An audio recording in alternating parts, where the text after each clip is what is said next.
Assalamualaikum warahmatullahi wabarakatuh.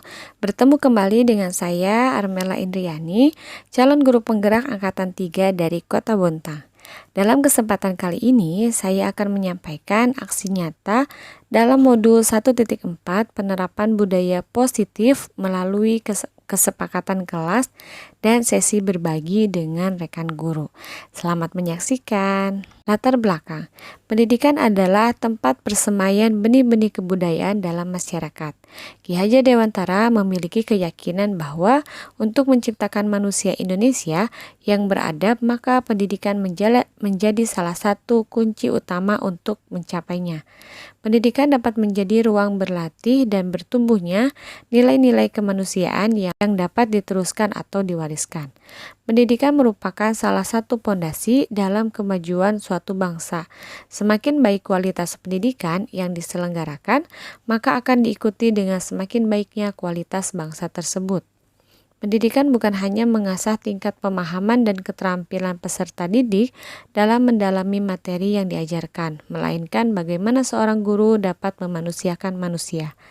Nah, guru diharapkan memiliki nilai-nilai positif yang dibutuhkan untuk membentuk karakter profil pelajar Pancasila dengan memberikan teladan dan pembiasaan yang baik di sekolah. Nah, tujuan membangun budaya positif di sekolah adalah menumbuhkan karakter anak.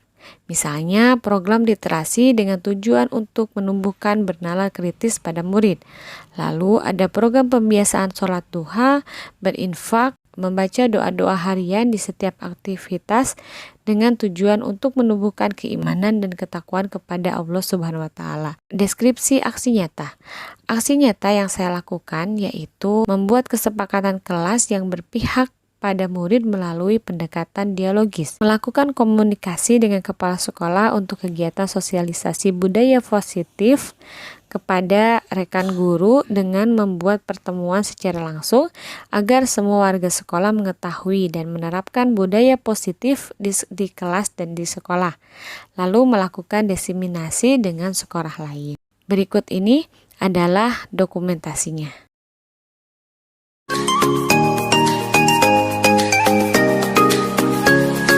Hari ini kita akan melakukan kesepakatan kelas. Kesepakatan kelas dimulai dari Kakak Zaki. Silakan Kakak Zaki. Ini diambil ya.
Nadia, kita sudah membuat kesepakatan bersama. Nah, Kakak Nadia paham apa itu kesepakatan kelas? Paham. Paham. Kira-kira kesepakatan kelas itu apa sih? Kesempatan kelas bersama. Oh iya, peraturan ya, peraturan atau kesepakatan yang dibuat bersama. Ketika ada kesepakatan kelas, kelasnya akan menjadi apa Kakak Nadia? Bersih. Bersih. Selain bersih ada lagi? Bersih. Bersih. Disiplin. Tidak boleh ngobrol. Tidak ada yang ngobrol ya saat belajar. Siapa lagi?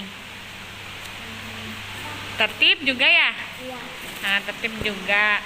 Nah, Kakak Nadia setuju kalau ada kesepakatan kelas? Setuju.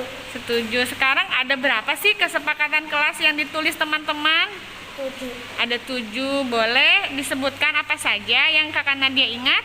Tentang tepat waktu, menjaga perhatian, Iya. tidak mengobrol saat belajar, Saat belajar tidak menjaga mengobrol. kebersihan, Menjaga kebersihan, apalagi? berkata sopan, Iya, berkata sopan. membawa perlengkapan, Iya, membawa perlengkapan. izin bila keluar kelas. Oke, izin bila keluar kelas. Alhamdulillah ya, sudah hafal ya kesepakatan kelasnya. Mudah-mudahan kelasnya menjadi kelas yang rapi. Terima kasih Kakak Nadia. Sama. Kakak Pati, kita sudah membuat kesepakatan kelas. Nah, Kakak Pati, paham apa itu kesepakatan kelas? Paham. Apa itu kesepakatan kelas, Kakak Pati? Peraturan yang dibuat bersama. Iya, peraturan yang dibuat bersama. Jika ada kesepakatan kelas, kelasnya akan menjadi apa ya? Menjadi tertib, menjadi sopan, Oh, tertib, menjadi sopan, apalagi? bersih. Oh, menjaga kebersihan juga. Iya. Kira-kira ada berapa kesepakatan yang ditulis oleh teman-teman? Ada 7. Boleh disebutkan yang diingat Kakak Pati apa saja? Datang tepat waktu, Datang tepat waktu. tidak mengobrol Tidak mengobrol. Tidak mengobrolnya saat apa? saat belajar, Saat belajar. Terus? berperilaku sopan santun, Ya, berperilaku sopan santun. Ada lagi yang diingat? membawa perlengkapan, Iya, membawa perlengkapan. Iya. tidak keluar kelas. Oh iya, benar. Kalau izin ya keluar kelas. Oke, terima kasih Kakak Fatih. Pembelajaran yang didapat dari pelaksanaan aksi nyata yaitu pentingnya pelibatan murid dalam pengambilan keputusan di kelas, lebih dekat dengan murid, murid mampu mengeluarkan pendapat dengan versinya sendiri.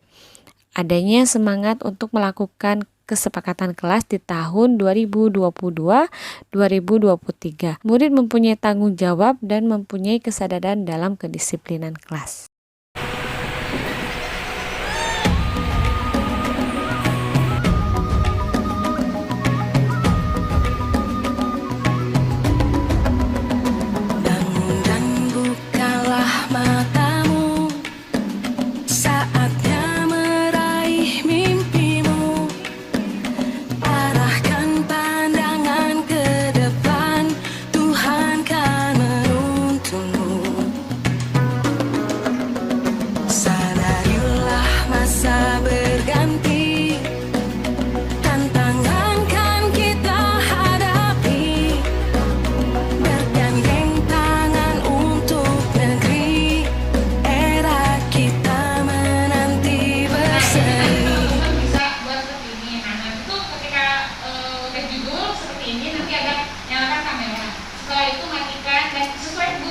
Setelah itu nanti kita nih teman-teman sepakat nggak ini kita harus menyalakan ini, matikan ini semuanya gitu kan? Anak-anak sepakat. Ada tidak yang ditambahkan? Nggak ada Ustazah. Ada nggak yang dikurangi? Nggak ada. Oke, sepakat. Nah, sebelum kita belajar ini sepakati, udah sepakat berarti udah kayak gini. Jadi ketika anak nanti ada yang mematikan mic atau menyalakan sebelum waktunya, jadi nanti teman-teman tinggal tadi kesepakatannya apa di awal sebelum kita belajar gitu. Nah, setelah itu kita hari ini pertama teman-teman memahami konsep dan budaya lingkungan. Lalu yang kedua melakukan praktik disiplin. Nah, yang ketiga memahami peran guru untuk membangun budaya positif. Ini ya, jadi ketika kita menyampaikan ada tujuannya dari kesepakatan kelas atau bertujuan. Nah, yang saya ingin sampaikan melalui mulai dari ini budaya positif atau ekosistem positif.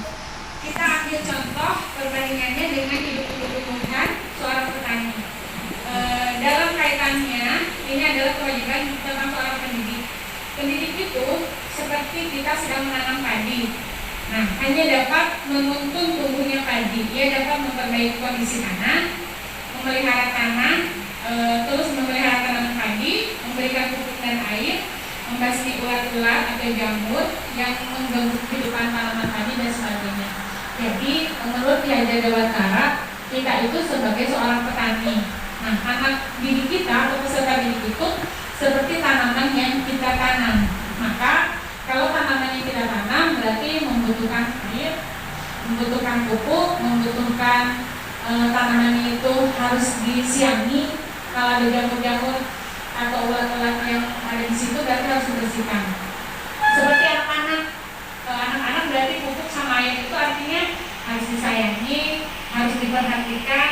Terus kalau ada yang mengganggu pembelajaran dia, kita harus singkirkan atau kita harus berikan solusi. Jadi kalau menurut Ki Hajar Dewantara, kita tuh sebagai petani, anak-anak itu sebagai tumbuhan. Jadi kalau misalnya kita mau menanam tomat, jadilah tomat yang baik. Jangan dipaksakan sebagai durian, orang dia tomat gitu kan, seperti itu. Jadi sesuai dengan kemampuannya. Lalu misalnya kenapa sih kok ada anak-anak yang lambat sekali? Memang udah kodrat dari alam seperti itu. Kita nggak bisa, misalnya dia tuh lambat, harus selesai tuntasnya 3 minggu. Dia nggak bisa 3 minggu, harus 4 minggu. Nah itu memang dia mampunya seperti itu. Jadi kita sebagai guru harus melihat, oh memang kemampuannya seperti itu. Jadi susah untuk dipusnya kalau memang sudah kodrat seperti itu. Ada juga yang anaknya sebenarnya mampu, tapi karena nggak dipus ya kayak gini nggak bisa. Jadi kita harus melihat kodratnya dulu.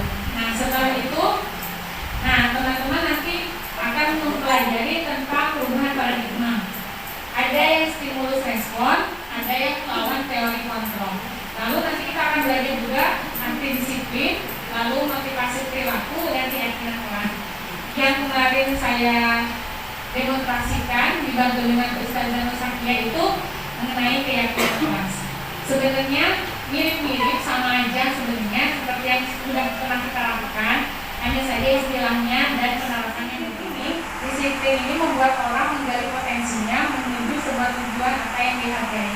Jadi orang yang disiplin itu dia mempunyai tujuan, tapi tujuan itu menggali potensi, bukan karena disiplin ini biasanya banyak yang sesuatu yang dilakukan biar nyaman, biar patuh, biar kita tuh tidak dapat hukuman gitu. Makanya dia disiplin.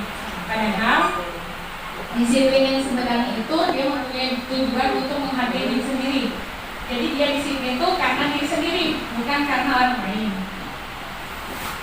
Nah, seperti ini ya, ada contohnya sedikit. Untuk menghindari ketidaknyamanan hukuman, apa yang akan terjadi apabila saya tidak melakukannya?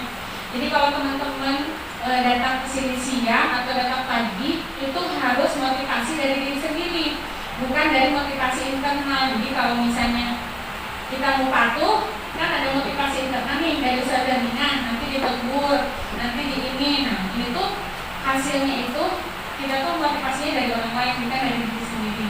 Lalu di sini juga ada untuk menghargai diri sendiri. Saya akan menjadi orang yang seperti apa bila saya melakukan ini. Jadi kalau di sini tuh dia itu kalau kita disiplin itu menghargai diri sendiri. Itu seperti itu. Jadi kayak kalau misalnya hari ini kita sudah berbuat baik, jadi kita tuh kayak terima kasih untuk diri sendiri, hari ini kita sudah berbuat baik. Gitu. Makanya kadang kita mau makan buah nih buat diri sendiri kan, makan buahnya kayak berterima kasih untuk diri sendiri. Siapa? Merdeka itu tidak hanya terlepas dari perintah. Jadi merdeka itu seperti ini teman-teman ya. Jadi kalau misalnya ada istilah merdeka belajar itu bukan terbebas dari semua peraturan, bukan. Tapi merdeka belajar itu tidak ada tekanan, tidak ada apa sih namanya itu, udah bahagia gitu. Karena namanya merdeka itu bahagia. Contoh ya, contoh kecil misalnya ketika kita pakai helm nih untuk berkendaraan, kalau anak-anak sudah merdeka atau kita sudah merdeka, kita pakai helm itu untuk keselamatan kita. Saya pakai helm untuk keselamatan kita. Tapi kalau tidak merdeka, dia pakai helmnya itu karena peraturan. Ya kalau harus pakai helm karena peraturan, kalau enggak nanti ditilang, ya apa gitu. Tapi dia tidak merdeka gitu. Jadi di sini tuh mereka belajar tuh dia tuh sudah merdeka untuk dirinya sendiri. Contoh, ketika anak sudah merdeka, dia datang ke sekolah, gurunya nggak ada, habis itu temannya misalnya ada, ya dia tertib aja gitu. Karena dia merasa ya dia sendiri yang kontrol dirinya sendiri gitu. Tapi kalau nggak merdeka, dia tuh datang, kata ustazahnya kalau udah datang harus duduk rapi, harus begitu gitu. Itu namanya nggak merdeka. Jadi merdeka di sini mereka belajar itu sesuai dengan keinginannya, tetapi terkontrol gitu. Ya betul domainnya. Nama kasusnya yang pertama, kalau yang pertama itu dikatakan hukuman sebelumnya tidak ada pemberitahuan bahwasannya tidak ada kesepakatan sebelum dahulu. Kan sama-sama terlambat kan? Tapi kenapa yang tadi dibilang hukuman, kalau yang ini sanksi? Bukan hukuman, tapi sanksinya, konsekuensinya dia kan? Ada satu lagi? Ada? Kenapa? Ya karena teman-teman, kalau dia terlambat terus dikasih keliling 2 kali lapangan basket, kenapa hukuman? Dia nggak ada nggak ada nyambungnya. Dia terlambat datang belajar, tiba-tiba suruh keliling, kan nggak nyambung. Maksudnya nggak selaras dengan kesalahannya, tidak selaras dengan kesalahannya. Tapi kalau lari mengelilingi lapangan 2 kali saat pelajar PJOK, dia kan mau PJOK, dia terlambat, disuruh lari 2 keliling, itu konsekuensi. Kenapa? Kalau dia langsung olahraga, nanti dia bisa cedera. Temannya sudah pemanasan, dia baru datang terus langsung olahraga. Makanya guru olahraga memberikan 2 kali keliling untuk sebagai pengganti pemanasan. Seperti itu. Jadi kita harus melihat itu hukuman atau konsekuensi. Kalau yang konsekuensi ini tuh akibat dari terlambat dan dia ada nilainya. Kenapa dia harus keliling? Karena kalau tidak keliling dulu, yang lain berpemanasan nggak mau olahraga itu belum. Seperti itu ya. Jadi nanti teman-teman bisa membedakan mana yang masuk hukuman, mana yang masuk sanksi. Sanksi di sini adalah sanksi yang mempunyai makna, nggak asal-asal. Kamu terlambat, habis itu berarti dengan apa gitu. Tapi dengan sesuatu yang memang penting untuk dirinya sendiri. Nanti saya share mungkin lewat video atau tulisan agar nanti bisa teman-teman bisa tahu lebih cepat.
Berikut ini adalah dokumentasinya. Anak yang solid itu di SMP solid, SMA solid, dan sebagainya. Jadi itu yang harus ditanamkan. Nah, ini ada prestasi dan pencapaian kuadrat. Jadi untuk saat ini anak-anak yang pencapaian kuadrat itu tuh misalnya dia itu lebih ke misalnya menguasai bulu tangkis. Nah prestasinya itu yang terus kita dukung. Terus kalau misalnya anak ini ternyata prestasinya ke matematika, maka dia